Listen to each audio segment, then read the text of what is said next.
जी, तो कैसे हैं स्टूडेंट्स? लास्ट लेक्चर में हमने देखा था कि हम बूटस्ट्रैप को अपनी एचटीएमएल की फ़ाइल में किस तरह से इंक्लूड करवा सकते हैं। आज के लेक्चर में मैं आपको बूटस्ट्रैप का लेआउट बनाना सिखाऊंगा। बूटस्ट्रैप की कौन-कौन सी अहम क्लासेस हैं जिनको यूज़ किए बगैर आपका कोई भी डिज़ाइन मुकम्मल नहीं हो सकता। मुकम्मल से मुराद ये है कि कोई डिज़ाइन आपका एक्यूरेट बन ही नहीं सकता। मैंने फ़ोल्डर में सीएसएस की फ़ाइल्स और जावास्क्रिप्ट की फ़ाइल्स डाउनलोड करके रखी हुई हैं। गो कि आज हमारा जावास्क्रिप्ट का काम तो नहीं होगा, लेकिन मैंने इनको कॉपी पेस्ट करके इधर फोल्डर को रख लिया अपने मेन फोल्डर में। ओपन विद कोड करते हैं और यहाँ पे हम एक HTML की फ़ाइल क्रिएट करेंगे कंट्रोल N के साथ, और कंट्रोल S से फ़ाइल को मैं सेव कर रहा हूँ। फ़ाइल का नाम रखेंगे index.html और एक सेकंड फ़ाइल होगी हमारी स्टाइलिंग के लिए जिसका नाम होगा style.css, और शिफ्ट 1 के साथ HTML का बेसिक कोड ले आते हैं और लिंक करवा लेते हैं। पहले तो हम अपनी बूटस्ट्रैप को CSS के फोल्डर में जाएंगे और लास्ट में से छठे नंबर पे फाइल है जिसका नाम है bootstrap.min.css, इसको हमने इंक्लूड करवा लिया है और अपनी लोकल स्टाइल शीट को भी यहाँ पे लिंक करवा लेंगे। हेडिंग में मैं लिख देता हूँ बूटस्ट्रैप लेआउट।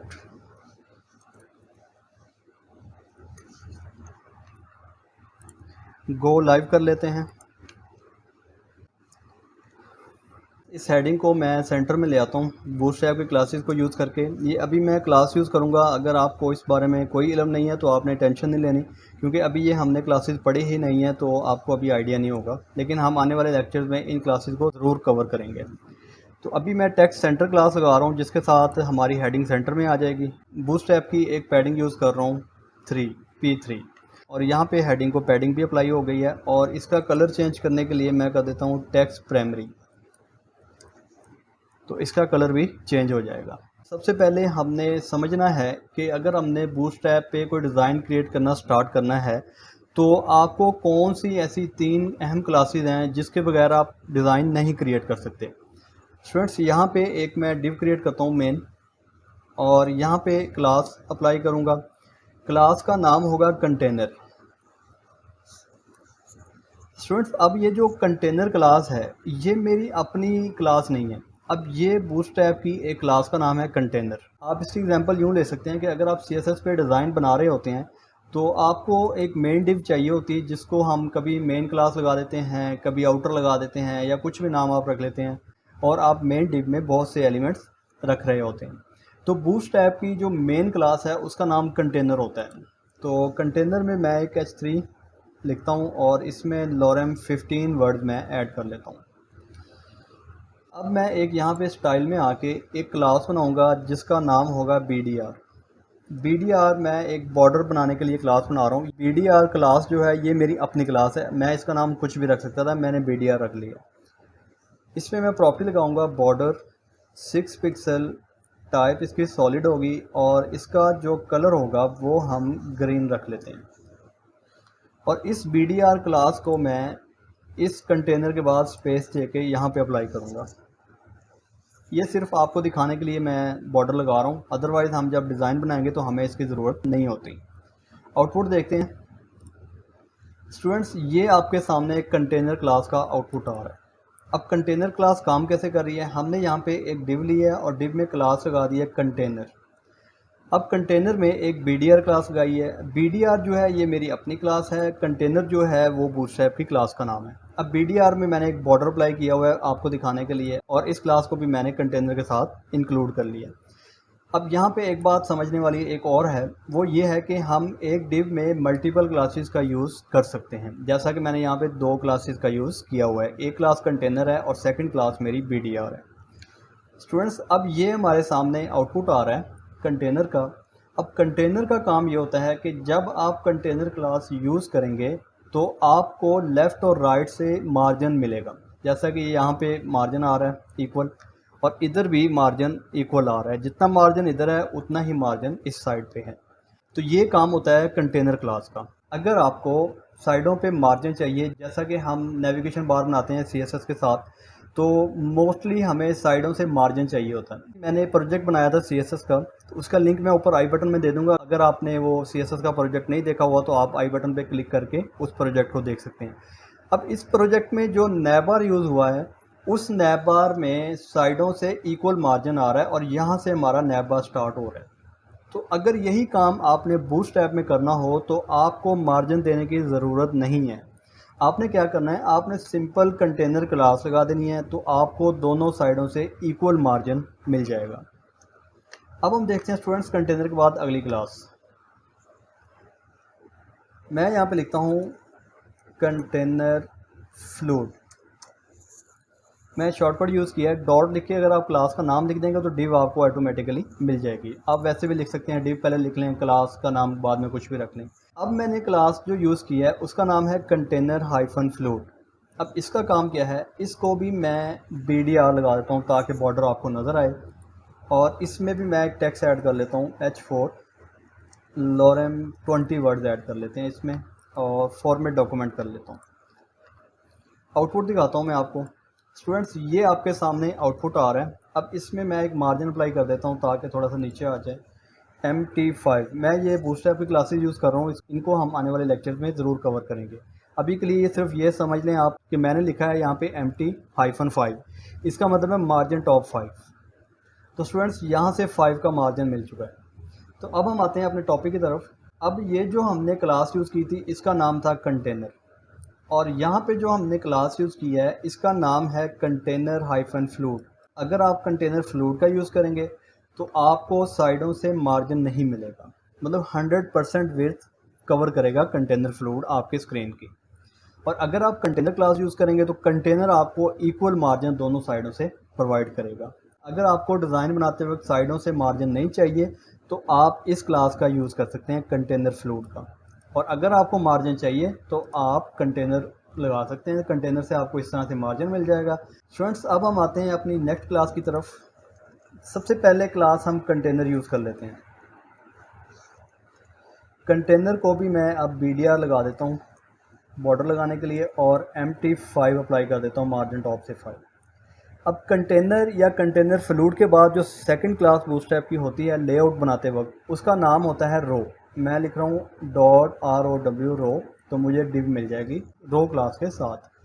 अब सेकंड क्लास हमारी रो होती है कंटेनर के बाद या कंटेनर फ्लूइड के बाद, मतलब अगर यहाँ पे कंटेनर फ्लूइड भी होता तो भी सेकंड क्लास रो ही होगी। एक थर्ड क्लास होती है जिसका नाम है कॉल। अब ये जो कॉल है COL कॉल, ये कॉलम से है, मतलब कॉलम का एब्रीविएशन इन्होंने यूज़ किया बूटस्ट्रैप वालों ने, कॉल।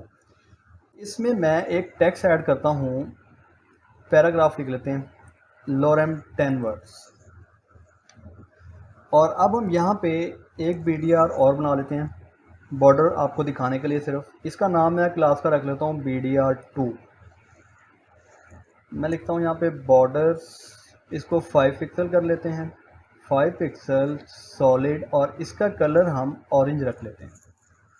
और इस BDR2 को मैं इस कॉल वाली क्लास में यूज़ करूँगा, BDR2। आउटपुट दिखाता हूँ स्टूडेंट्स मैं आपको। तो ये इसका आउटपुट आ रहा है। तो ये जो ग्रीन कलर है ये हमारे कंटेनर का है जो हमने यहाँ पे BDR लगाई थी क्लास। जो हमने BDR2 क्लास लगाई है ये ऑरेंज कलर यहाँ पे आपको नज़र आ रहा है। अब ये हमारा कॉलम है, मतलब हमने एक कंटेनर क्लास यूज़ की है, एक रो यूज़ किया है, और तीसरी क्लास हमने कॉल यूज़ की है। कॉल का बॉर्डर ऑरेंज कलर में आपको नज़र आ रहा है। अब मैं ये करता हूँ कि इस कॉल वाली डिव को करता हूँ कॉपी। आप ख्याल रखिएगा, इस डिव को मैं कॉपी कर रहा हूँ जिसमें कॉल क्लास लगी हुई है। Ctrl+C कर रहा हूँ और इसको यहाँ पे नीचे आके Ctrl+V कर रहा हूँ। मेन क्लास हमारी कंटेनर है जो यहाँ से स्टार्ट होकर यहाँ तक आ रही है। सेकंड क्लास हमारी रो है, रो यहाँ से स्टार्ट होकर यहाँ पे आ रही है। थर्ड क्लास हमारी कॉल है जो यहाँ से ओपन होकर यहाँ पे डिव क्लोज हो रही है। सेकंड कॉल हमने यहाँ पे लगाई थी जो यहाँ से ओपन होकर यहाँ पे क्लोज हो रही है। आउटपुट देखें स्टूडेंट्स, अब तो आपके सामने यहाँ पे 2 कॉलम्स क्रिएट हो गए। अब यही 2 डिव्स आपको अगर CSS में बनानी हो तो आपको या तो मेन एक डिव बनानी पड़ती है, मेन डिव में 2 डिव्स रखनी पड़ती हैं। मेन को आपको डिस्प्ले फ्लेक्स प्रॉपर्टी लगानी पड़ती है CSS की। अब हमने यहाँ पे कोई CSS यूज़ नहीं की, सिर्फ बॉर्डर आपको दिखाने के लिए यूज़ किया है। CSS की कोई प्रॉपर्टी नहीं यूज़ की जिसके साथ ये दोनों डिव्स एक रो में आ जाएं।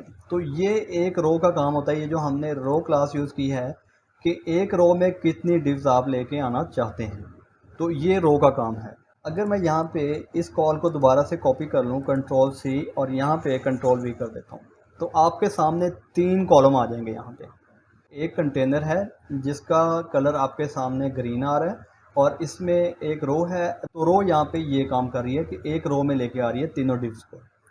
एक कॉलम हमने ये बनाया है, सेकंड कॉलम ये है और थर्ड कॉलम हमारा ये है। अब यहाँ पे एक बात समझने वाली है, अब आपके सामने तो ये 3 कॉलम लग रहे हैं, लेकिन एक्चुअल में बूटस्ट्रैप की क्लासेस में अगर हम देखें तो एक रो में, जहाँ पे हमने एक रो यूज़ की है, इसमें मैक्सिमम 12 कॉलम हो सकते हैं। तो अगर 12 कॉलम है एक रो में, तो आपके ख्याल में क्या एक ही कॉलम है, 1 2 3? बिल्कुल ऐसा नहीं है स्टूडेंट्स। बेसिकली अगर 12 कॉलम हैं तो ये डिवाइड हो गए हैं 12 तीनों पे, 4 4 4, मतलब 4 कॉलम इसके पास हैं, 4 इसके पास हैं और 4 ही कॉलम इस डिव के पास हैं। 4 मल्टीप्लाई बाय 3 करें तो 12 बनते हैं, तो 12 कॉलम यहाँ पे कंप्लीट हो चुके हैं। तो अगर यहाँ पे 2 कॉलम होते, मैं एक को कट कर लेता हूँ, 2 कॉलम रह गए हैं, तो अभी यहाँ पे आपके सामने 2 कॉलम्स आ गए हैं। तो अब ये कितने कॉलम हैं? अब ये स्टूडेंट्स 6 कॉलम है, 6 कॉलम इस डिव के पास हैं और 6 ही कॉलम इस डिव के पास हैं। और अगर यहाँ पे एक कॉलम होता, मतलब एक कॉल है यहाँ पे, तो ये अब कितने कॉलम है? तो स्टूडेंट्स ये अब 12 कॉलम मुकम्मल कवर कर रहा है ये वाला कंटेनर। तो इसको हम कहते हैं स्टूडेंट्स कंटेनर, रो और कॉल का कॉन्सेप्ट। अब जितना भी आपका सेक्शन बनेगा बूटस्ट्रैप की मदद से वेबसाइट का, वो आपने इन तीनों क्लासेस के अंदर बनाना होता है। मेन क्लास आपकी कंटेनर होगा और या तो कंटेनर फ्लूइड होगा। अगर आपको साइडों से मार्जिन नहीं चाहिए तो कंटेनर फ्लूइड होगा, और अगर मार्जिन चाहिए तो कंटेनर होगा। सेकंड क्लास मेन जो होगी वो रो होगी, रो यहाँ से ओपन होगी यहाँ पे क्लोज हो रही है। थर्ड क्लास आपकी कॉल होगी, जिससे मुराद कॉलम होता है। तो ये कॉन्सेप्ट होता है बेसिकली कंटेनर, रो और कॉल का। अगर हम यहाँ पे एक कॉलम और बना लेते हैं तो यहाँ पे आपके सामने 2 डिव्स हो जाएंगे जो 6 कॉलम ले रहे हैं। और अगर हम यहाँ पे एक कॉलम और बना लेते हैं तो यहाँ पे आपके सामने 3 कॉलम हो जाएंगे जो 4 कॉलम कवर कर रहे हैं। इसी कंटेनर को मैं करता हूँ कॉपी, कंट्रोल C, और यहाँ पे पेस्ट कर लेते हैं। एक कॉलम मैं यहाँ से रिमूव कर देता हूँ और इसमें हम यूज़ कर लेते हैं डैश लगा के फ्लूट, ताकि वो डिफरेंट नज़र आए आपको।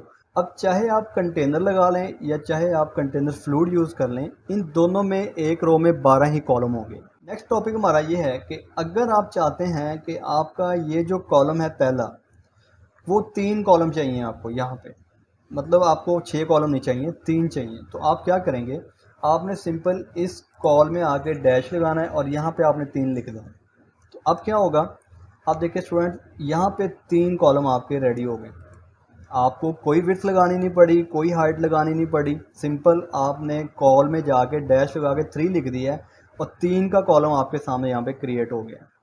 सेकंड कॉलम आप चाहते हैं कि आपको 6 कॉलम चाहिए, पहला कॉलम 3 का, दूसरा कॉलम आपको 6 का चाहिए, तो आपने सिंपल यहाँ पे आके कॉल के साथ लगाना है डैश और 6 लिख देना। तो स्टूडेंट्स आपके सामने 6 का कॉलम क्रिएट हो चुका है। तो 3 का कॉलम ये है और 6 का कॉलम ये क्रिएट हो गया। 6 जमा 3 9 होते हैं, और 9 में अगर हम 3 और ऐड कर दें, एक रो में 12 कॉलम हो जाएंगे। अब अगर मैं इसी डिव को करूँ कॉपी और यहाँ पे पेस्ट कर दूँ और यहाँ पे मैं लिख लेता हूँ कॉल 1, तो यहाँ पे आपके सामने एक का कॉलम ये बन गया।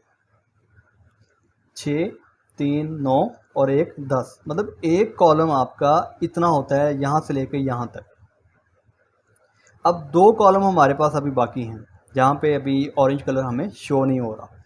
तो अगर हम यहाँ पे लिख दें, अगर हम यहाँ पे इस कॉलम को कर लें कॉपी और यहाँ पे पेस्ट कर दूँ और यूज़ करूँ मैं कॉल 2, तो आपके सामने यहाँ पे 2 कॉलम भी क्रिएट हो जाएंगे। अब एक रो में 12 कॉलम हमने कंप्लीट कर लिए हैं, 3 6 1 10 हो गए, और ये कॉलम 2 का कॉलम यूज़ हो रहा है। एक कॉलम आपको मैंने बताया कि इतना होता है, तो यहाँ पे अगर हाफ बनाएं तो एक कॉलम इतना बनेगा और एक कॉलम ये बनेगा, 2 कॉलम ये होंगे। तो स्टूडेंट्स ये बेसिकली फॉर्मेट होता है बूटस्ट्रैप में डिज़ाइन बनाने के लिए, जिसको आपने फॉलो लाजमी करना होता है। जब भी आपने बूटस्ट्रैप में डिज़ाइन बनाना है तो आपको इन 3 क्लासेस का यूज़ लाजमी करना होता है। पहली क्लास या तो कंटेनर हो सकती है और या आपकी कंटेनर फ्लूइड हो सकती है, और इसमें रो लाजमी होगी, कॉल लाजमी होगी। और अगर हम यहाँ पे एक कॉलम और बना देते हैं, यहाँ पे इसी को मैं करता हूँ कॉपी, यहाँ पे पेस्ट करता हूँ, तो आप देखेंगे ये कॉलम नीचे वाली रो में आ गया है। तो बेसिकली रो का काम ये होता है कि ये यहाँ से लेके यहाँ तक एक रो है आपकी। अब 12 कॉलम इसमें कंप्लीट हो चुके हैं पहली रो में, जैसे कि 3, 6, 1 और 2, 12। और 12 के बाद जब हमने यहाँ पे 2 का कॉलम लगाया या 6 का लगाया, जितना भी लगाएं आप, तो वो आपको नेक्स्ट लाइन में ही नज़र आएगा, इस लाइन में नहीं आएगा, मतलब पहली रो में नज़र नहीं आएगा। इन 3 क्लासेस को आपने मद्देनज़र रखते हुए बूटस्ट्रैप में डिज़ाइन क्रिएट करना होता है। मुझे उम्मीद है कि आपको कंटेनर, रो और कॉल का कॉन्सेप्ट बहुत अच्छे से समझ आ गया होगा। स्टूडेंट्स, आज के लेक्चर को हम यहाँ पे क्लोज़ करते हैं। बेसिकली अगर आपको ये 3 चीज़ें अच्छे से समझ आ गई, कंटेनर, रो और कॉल की क्लासेस, तो आपको बूटस्ट्रैप में डिज़ाइन बनाना बहुत आसानी से आ जाएगा। और अगर आपको ये तीनों कॉन्सेप्ट ही समझ ना आए, बूटस्ट्रैप आपको बहुत मुश्किल लगेगी, जबकि ये मुश्किल नहीं है, बहुत ही आसान है। मैंने एक प्रोजेक्ट अपलोड किया हुआ है बूटस्ट्रैप का बना हुआ, पर आई बटन में मैं उसका भी लिंक दे देता हूँ। आप उसको ज़रा देखें कि मैंने कितनी आसानी के साथ बूटस्ट्रैप का डिज़ाइन क्रिएट कर लिया हुआ। वो आप भी तभी कर सकेंगे अगर आपको ये 3-4 कॉन्सेप्ट बहुत अच्छे से बूटस्ट्रैप के समझ आ गए, कंटेनर, रो और कॉल के। अगर आपको अभी भी समझ नहीं आई तो आप वीडियो को रिवर्स करके देखें, बार बार देखें, ये आपके लिए बनी हुई है। तो आपको इंशाल्लाह 2 दफ़ा नहीं तो 3 दफ़ा आप देखेंगे तो आपको बहुत अच्छे से समझ आ जाएगा ये वाला कॉन्सेप्ट। तो स्टूडेंट्स, अब मिलते हैं हम अपने नेक्स्ट लेक्चर में। इजाज़त दीजिए। अल्लाह हाफ़िज़।